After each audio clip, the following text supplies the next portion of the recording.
नमस्कार, Byju's IAS Hindi platform पर आपका स्वागत है। आज हम लोग 1 दिसंबर 2021 के दैनिक क्विज की चर्चा करेंगे, जो कि आपके आगामी संघ लोक सेवा आयोग की प्रारंभिक परीक्षा के दृष्टिकोण से लाभदायक सिद्ध हो सकता है। तो आइए सबसे पहले प्रश्न की चर्चा करते हैं। केरल के इदुक्की जिले में स्थित मुल्ला पेरियार बांध निम्नलिखित में से किस राज्य या केंद्र शासित प्रदेश के नियंत्रण में है? ए दिया है कर्नाटक, बी में दिया है तमिलनाडु, सी में दिया है केरल और डी में दिया है पुदुचेरी। तो इसमें जो नियंत्रण है वह तमिलनाडु का है, अतः आंसर क्या होगा? बी होगा। तो दोस्तों, यह जो है द हिंदू में आई हुई खबर है। Mullaperiyar water let out without warning, यानी बिना किसी चेतावनी के ही इसके जल को, यानी इसके बांध से जल को छोड़ दिया गया, जिसकी वजह से केरल में कुछ जिलों में बाढ़ आ सकती है। तो मुल्ला पेरियार का पानी बिना किसी चेतावनी के छोड़ दिया गया है और जलाशय से 5000 क्यूसेक पानी पेरियार नदी में छोड़ा गया था, जो मध्य रात्रि में 142 फीट के ऊपरी नियम स्तर तक पहुंच गया था। ऐसे में एनडीआरएफ की भी टीम चौकन्ना है। तो केरल ने तमिलनाडु पर बिना पर्याप्त चेतावनी के विषम घंटों में पानी छोड़ने का आरोप लगाया है और केरल के इदुक्की जिले में बांध तमिलनाडु सरकार के नियंत्रण में है। तो यहीं से आपको प्रश्न मिल जाता है। अब बात आती है कि थोड़ा सा मुल्ला पेरियार बांध के बारे में देखते हैं। तो मानचित्र में अगर देखते हैं तो ये इधर क्या है? ये केरल है और यह तमिलनाडु है। यह बांध केरल में स्थित है, लेकिन इसका नियंत्रण किसके हाथ में है? तमिलनाडु सरकार के हाथ में। चूंकि ब्रिटिश शासन के दौरान ही इसे 999 साल के लिए नियंत्रण किसको दिया गया है? तमिलनाडु को। तो यह जो है 123 साल पुराना बांध है, केरल के इदुक्की जिले में मुल्लायार और पेरियार नदियों के संगम पर स्थित है और इसकी लंबाई 365.85 मीटर है, जबकि इसकी ऊंचाई 53.66 मीटर है। तो इसमें तमिलनाडु राज्य अपने 5 दक्षिणी जिलों को पानी की पेयजल और सिंचाई की आपूर्ति को पूरी करता है। तो इस बांध का उद्देश्य यह है कि पश्चिम की ओर बहने वाली पेरियार नदी के पानी को तमिलनाडु में वृष्टि छाया प्रदेश, इसका मतलब क्या हुआ? यानी जहां पर वर्षा नहीं हो पाती है, तो उस क्षेत्र में पूर्व की ओर मोड़ना है। और दोस्तों, पेरियार नदी, जैसा कि इसे केरल की लाइफ लाइन कहा जाता है, पेरियार नदी पश्चिमी घाट में ही शिवगिरी पहाड़ियों से निकलती है और पेरियार राष्ट्रीय उद्यान से होकर यह बहती है। इसकी सहायक नदियां मथिरपुझा, मुल्लायार, चेरुथोनी और पेरिजन कुट्टी है इसकी सहायक नदी। तो यह महत्वपूर्ण है। अब बढ़ते हैं दूसरे प्रश्न की ओर। निम्नलिखित में से कौन ईडब्ल्यूएस श्रेणी के तहत आरक्षण हेतु पात्रता के लिए एक मानदंड नहीं है? तो पहला है, आपके परिवार के पास 5 एकड़ या उससे अधिक आकार की कृषि भूमि नहीं होनी चाहिए। दूसरा कथन है, आपके परिवार के पास 1000 वर्ग फुट या उससे अधिक क्षेत्रफल का आवासीय फ्लैट नहीं होना चाहिए। तीसरा कथन है, आपके परिवार के पास 100 वर्ग गज या उससे अधिक क्षेत्र का आवासीय भूखंड नहीं होना चाहिए। तीन हो गया। चौथा कथन है, आपके परिवार के पास 250 वर्ग गज या उससे अधिक क्षेत्रफल का आवासीय भूखंड नहीं होना चाहिए। तो यहाँ पर जो मानदंड है यही आंसर डी होगा। यहाँ पर 250 की जगह 200 वर्ग होना चाहिए। उपरोक्त तीनों कथन यह पात्रता के अंतर्गत आते हैं ईडब्ल्यूएस। तो इसमें जो है यह खबर आई हुई है द हिंदू में। सरकार ईडब्ल्यूएस कोटा की समीक्षा के लिए 3 सदस्यीय पैनल की नियुक्ति की है। क्योंकि सुप्रीम कोर्ट में चल रहे केस में सुप्रीम कोर्ट ने फटकार लगाई थी, जिसकी वजह से यह 3 सदस्यीय पैनल की नियुक्ति की गई है और इसे अपना काम पूरा करने के लिए 3 सप्ताह का समय दिया गया है। तो इस तरह से आर्थिक रूप से कमजोर वर्ग को आरक्षण के मामले में सुप्रीम कोर्ट ने केंद्र सरकार को उच्च स्तरीय नीति पर पुनर्विचार करने का सुझाव दिया था। तो यह याद रखेंगे। ईडब्ल्यूएस आरक्षण पात्रता क्या है? इसमें 10% आरक्षण कोटा केवल जनरल श्रेणी के उम्मीदवारों के लिए है। ऐसे व्यक्ति जो अनुसूचित जात, अनुसूचित जनजाति और अन्य पिछड़ा वर्ग के लिए आरक्षण की योजना के अंतर्गत नहीं आते, जिनके परिवार की सकल वार्षिक आय 8 लाख रुपए से कम है।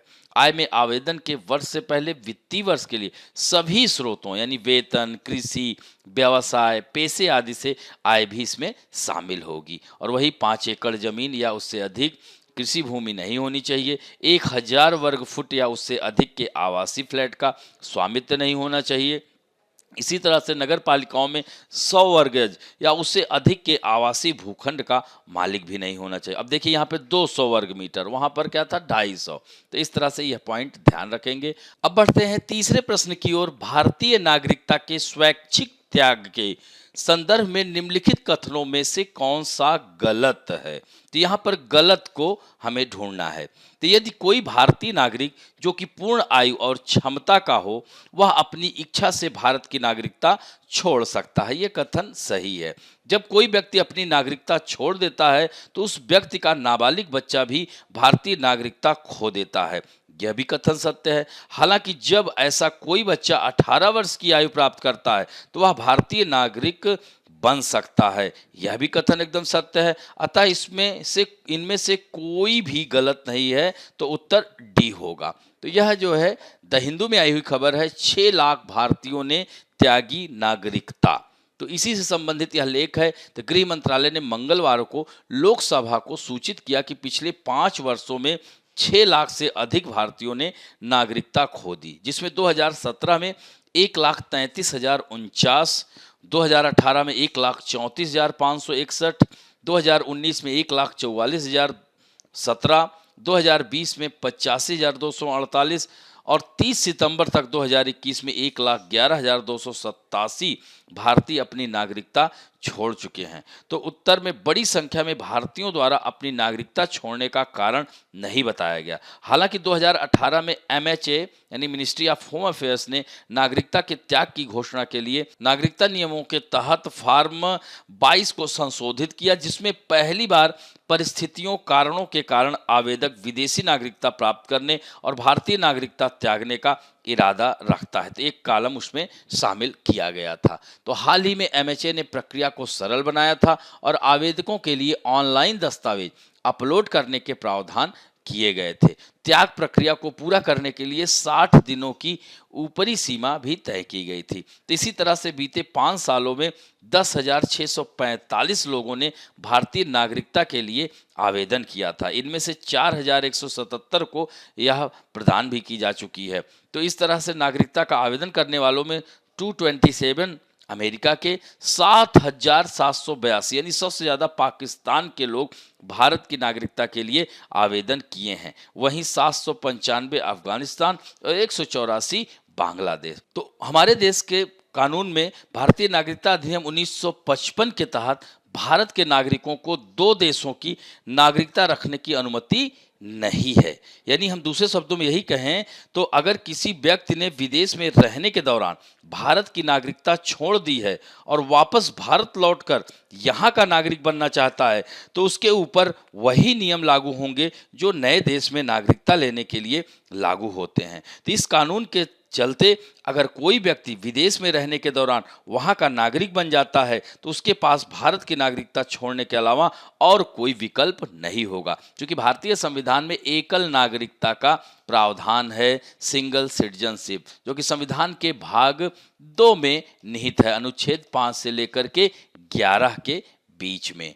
अब बढ़ते हैं चौथे प्रश्न की ओर। औद्योगिक उत्पादन सूचकांक के 8 प्रमुख क्षेत्रों में से किस क्षेत्र का भारांक सबसे कम है? सीमेंट, कोयला, उर्वरक या इस्पात? तो इसमें उत्तर होगा उर्वरक। तो यहाँ पर आप देख सकते हैं कि कोर सेक्टर ग्रोथ रिबाउंड यानी उछाल आया है कोर सेक्टर ग्रोथ में, और यह भी द हिंदू में आई हुई खबर है। तो सीमेंट, कोयला, रिफाइनरी उत्पादों और बिजली के उत्पादन में उल्लेखनीय वृद्धि के कारण 8 प्रमुख उद्योगों के सूचकांक में 7.5% की वृद्धि के साथ अक्टूबर में भारत के मुख्य क्षेत्र के उत्पादन में वृद्धि हुई है। तो इस तरह से इसमें देख सकते हैं कि इस साल कच्चे तेल को छोड़कर सभी उद्योगों के उत्पादन में वृद्धि हुई है। तो यह आंकड़ा देखेंगे, यहीं से आपका उत्तर मिल जाएगा। यानी प्राकृतिक गैस में 25.8, कोयला में 14.6, सीमेंट में 14.5, बिजली में 2.8, उर्वरक में 0.04 और इस्पात में 0.9। तो यहाँ पर क्या हो गया उत्तर? उर्वरक हो गया। अब बढ़ते हैं संघ लोक सेवा आयोग में आया हुआ प्रश्न है 2019 में पर्यावरण में निर्मुक्त हो जाने वाली सूक्ष्म मणिकाओं यानी जिसे माइक्रोबीड्स कहते हैं के विषय में अत्यधिक चिंता क्यों है? तो ये समुद्री पारितंत्र के लिए हानिकारक मानी जाती हैं, यह बच्चों में त्वचा कैंसर होने का कारण मानी जाती हैं। यह इतनी छोटी होती हैं कि सिंचित क्षेत्र में सफल पादपों द्वारा अवशोषित हो जाती हैं। अक्सर इनका इस्तेमाल खाद्य पदार्थों में मिलावट के लिए किया जाता है। तो इसमें जो अत्यधिक चिंता का जो विषय है वह ए है, क्योंकि यह समुद्री पारितंत्र को के लिए ज़्यादा हानिकारक मानी जाती हैं।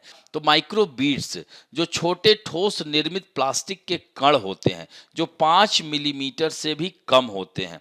तो इसमें जो है महत्वपूर्ण यही है, और अन्य उत्पादों के साथ जैसे कि चेहरे के स्क्रब, सौंदर्य प्रसाधन, शावर जेल और टूथपेस्ट को एक्सफोलिएट करने में ये पाए जा सकते हैं। ये माइक्रोप्लास्टिक के एक बड़े वर्ग का हिस्सा हैं जो 5 मिलीमीटर से कम या 0.2 इंच लंबे प्लास्टिक के टुकड़े हो सकते हैं। तो नालियों को धोने वाले माइक्रोबिट्स को कई अपशिष्ट उपचार संयंत्रों द्वारा फिल्टर नहीं किया जा सकता, जिसका अर्थ है कि छोटे प्लास्टिक आसानी से जल मार्ग में फिसल जाते हैं। मछली और अन्य समुद्री जानवर अक्सर उन्हें खाते हैं, जो खाद्य श्रृंखला में संभावित विषाक्त पदार्थों का परिचय देते हैं। इस प्रकार वे समुद्री पारिस्थितिक तंत्र के लिए हानिकारक हैं। इन पॉइंट को भी देखिएगा। अब बढ़ते हैं आज के फैक्ट ऑफ द डे।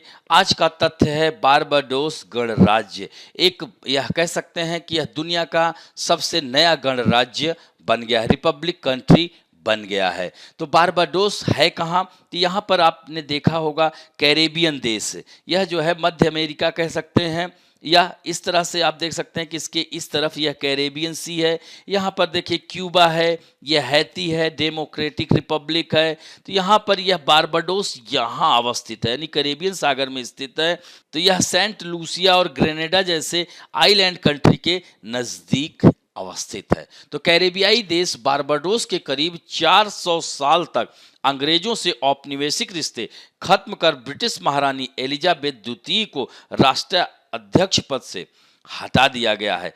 अब यह देश दुनिया का सबसे नया गणराज्य बन गया है, और यहाँ की पहली महिला राष्ट्रपति सांद्रा मसोन को देश की पहली महिला राष्ट्रपति बना दिया गया है। हालांकि बारबाडोस 54 राष्ट्रमंडल देशों में से एक बना रहेगा। तो बारबाडोस दक्षिण पूर्वी कैरेबियन सागर में यह है, देखिए ना, सेंट विंसेंट और ग्रेनाइंडस के लगभग 100 मील पूर्व में, यह पूर्व में है ना, वहीं पर स्थित है।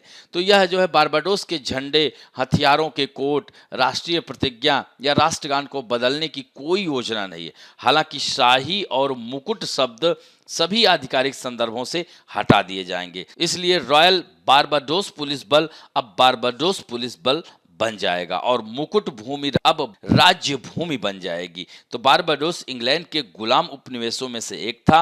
अंग्रेजों ने पहली बार 1627 में इस द्वीप पर कब्जा किया था, और यह द्वीप अंग्रेजों के नियंत्रण में अफ्रीका से लाए गए दास लोगों का उपयोग करके एक चीनी बागान अर्थव्यवस्था बन गया। तो बारबाडोस में 1834 में दास प्रथा को समाप्त कर दिया गया था, और फिर 1966 में बारबाडोस देश पूरी तरह से स्वतंत्र हो गया था।